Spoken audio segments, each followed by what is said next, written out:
Suicide rate এত high কেন? Police থেকে শুরু করে পুলিশ থেকে এত সুইসাইড রেট হাই হওয়ার তো কথা না। ডিভোর্স এত উপরে কেন? ক্রাইম রেট এত উপরে কেন? কি কি পর্যায়ের ক্রাইম হয় সেটা আমি আপনাকে এখানে বলতে পারবো না। কেন হলো? কারণ আপনি দিন টোটাল সোসাইটি থেকে বের করে দিয়েছেন। আমাদের এখানেও আমরা তাই করছি, আমরা দিন বের করে দিচ্ছি।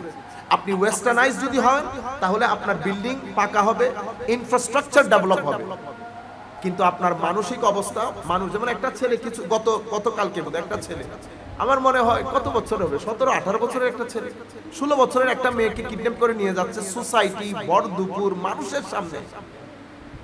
এই জিনিসগুলো আরেকটা দেখেন, সবাই মিলে বাবাকে হত্যা করে মস্তক পর্যন্ত আলাদা করে ফেলেছে।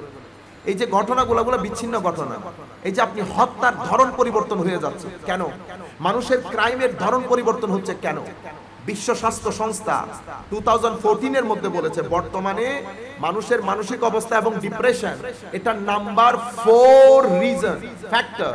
কি কারণে? মানুষের সাফারিংস এর পেছনে মূল কারণ হচ্ছে তাদের ডিপ্রেশন এবং মোবাইল। তারা প্রেডিক্ট করেছে যে 2014 এর মধ্যে গিয়ে 2020 এর মধ্যে গিয়ে হয়তো এটা নাম্বার 2 হবে। 2020 লাগে নাই, কিছুদিনের মধ্যে এটা নাম্বার 1 হয়ে গেছে ডিপ্রেশন। এবং বিশ্ব স্বাস্থ্য সংস্থা পৃথিবীকে বারবার অ্যালার্ট করছে যে এই যে ডিপ্রেশন এটা করোনার চেয়ে ভয়াবহ রূপ ধারণ করছে, এটাকে কন্ট্রোল করা দরকার, মনিটর করা দরকার। কিন্তু আমরা সেটা করতে পারছি না। কেন? কারণ ডিপ্রেশনের কোনো রূপ, কোনো ওষুধ নাই। ইংল্যান্ড বলেন, আমেরিকা বলেন, ডিপ্রেশনের উপর যে টাকা খরচ করে, আমাদের গভর্নমেন্ট যদি সেই টাকা খরচ করতে যায়, বাজেটটা একটা ডিপ্রেশনের জন্য দিতে হবে। আপনি জানেন চট্টগ্রামের মানুষের ডিপ্রেশন কম, এখানে মিলাদ মাহফিল বেশি হয়। আমাদের অনেকেই বলেন এখানে তো হেদায়েত হয় না। আপনি শুধু হেদায়েত বলছেন না, একটা মিলাদের সাথে মানুষের মেন্টাল হেলথ জড়িত, মানুষকে ডিপ্রেশন মুক্ত করে, ছেলেদেরকে ডিপ্রেশন মুক্ত রাখে, ছেলেদেরকে ক্রাইম মুক্ত রাখে। সুতরাং ধর্ম বাদ দিয়ে, দিন বাদ দিয়ে আপনি এই জায়গা থেকে নিজেকে বাঁচাতে পারবেন না। এই ড্রাস্টিক চেঞ্জ এবং অতিমাত্রায় মোবাইল নির্ভরতা, আমি আপনাদেরকে বলবো, আমি বলছি না আপনারা মোবাইল ব্যবহার করিয়েন না, ফেসবুক ব্যবহার করে, আমি নিজেও করে, আপনি করবেন না কেন? কিন্তু আমি বলছি একটা গ্রামাটিক্যাল ওয়েতে। ছেলেদেরকে বলবো আপনি রাতে বেটা মোবাইল কেন ইউজ করবেন? 10টার পর থেকে আপনারা মোবাইল ইউজ বন্ধ করে দেন। আপনার বাবাকেও বলবেন এটা আলমিরা, after 10 o'clock we are not allowed to use mobile. কেন জানেন?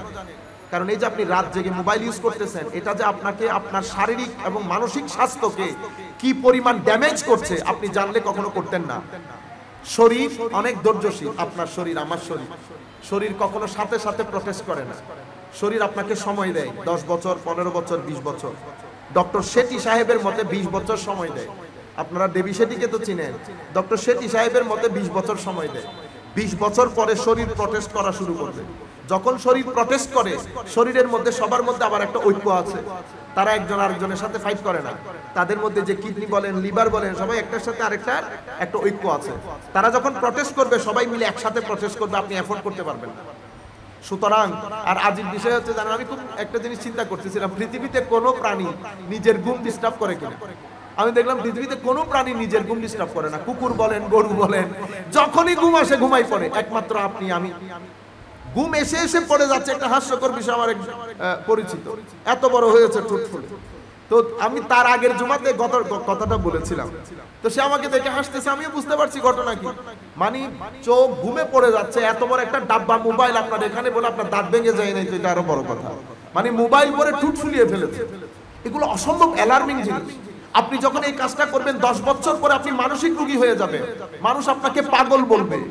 আপনি মানসিক রোগী না হলেও এই যে আমাদের এখানে মারামারি, আপনি রাস্তায় যান, কারো যদি মেন্টাল হেলথ ভালো থাকতো, কোন পৃথিবীর কোন দেশ, আমি জ্যামাইকা পর্যন্ত গেছি এবার, ক্যারিবিয়ান কান্ট্রি, ওয়েস্ট ইন্ডিজের পাশে জ্যামাইকা, কালোদের দেশ না, ওদের দেশের মধ্যে পর্যন্ত ট্রাফিক এরকম না। আমাদের দেশে ট্রাফিকের যে অবস্থা, এই যে আপনি একজন আরেকজনের সাথে মারামারি, তারপরে আয়না খুলে এরে গালি দেয়, এরে গালি দেয়, কেন হচ্ছে? আপনি মানসিকভাবে সুস্থ না। মানসিকভাবে সুস্থ মানুষ কখনো গায়ে পড়ে ঝগড়া করে না।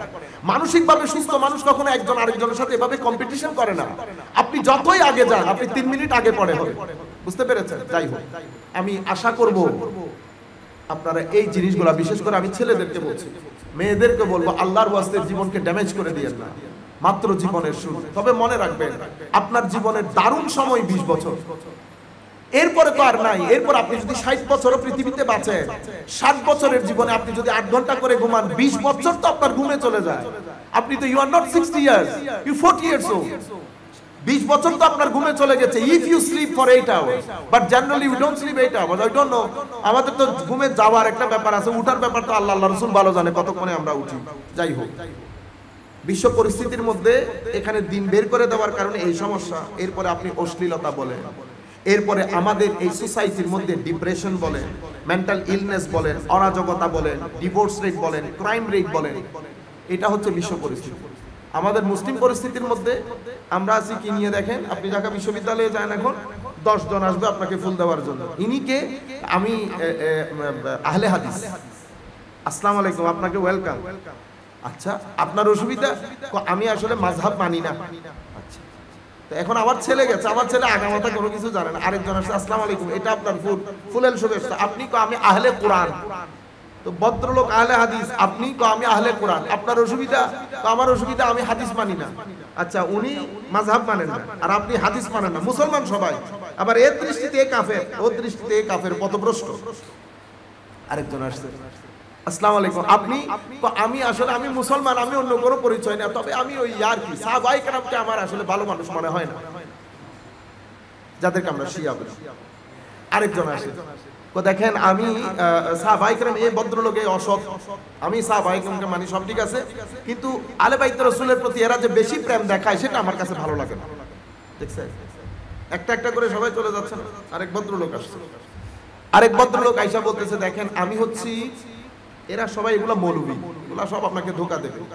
আমি মডারেট মুসলিম। মডারেট মুসলিম মানে সেটা কোন ধরনের ইসলাম? আমি আসলে ধর্ম প্র্যাকটিস করি না, আমি এমনিতে ঈদ, তবে রমজানে রোজাটা ফুল রাখতে পারি না, কিন্তু ঈদের আগে 2-3 দিন রোজা রাখার চেষ্টা করি, তবে ঈদ করি সবার সাথে, কুরবানি এগুলো আমরা করি। Moderate Muslim. আরেকজন আসলে উনি সেকুলার মুসলিম। দেখছেন কত ধরনের ইসলাম, কত ধরনের ইসলাম। আমার ছেলেটা কনফিউজড হয়ে যায়। পরে ওই একেবারে লাস্ট ক্যাটাগরিতে আরেকজন এসে বলেছে, এদিকে আসেন, এগুলো সব বাদ দেন। বুঝতে পেরেছেন?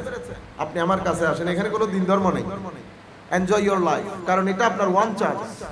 Enjoy as much as you can, there is no caps lock in your life, যেটাকে আমরা এইথিজম বলি। আপনি ওখানে চলে গেছেন, ছেলে বাধ্য হয়ে কিন্তু ওখানে চলে গেছে আপনাদের এই মারামারির কারণে।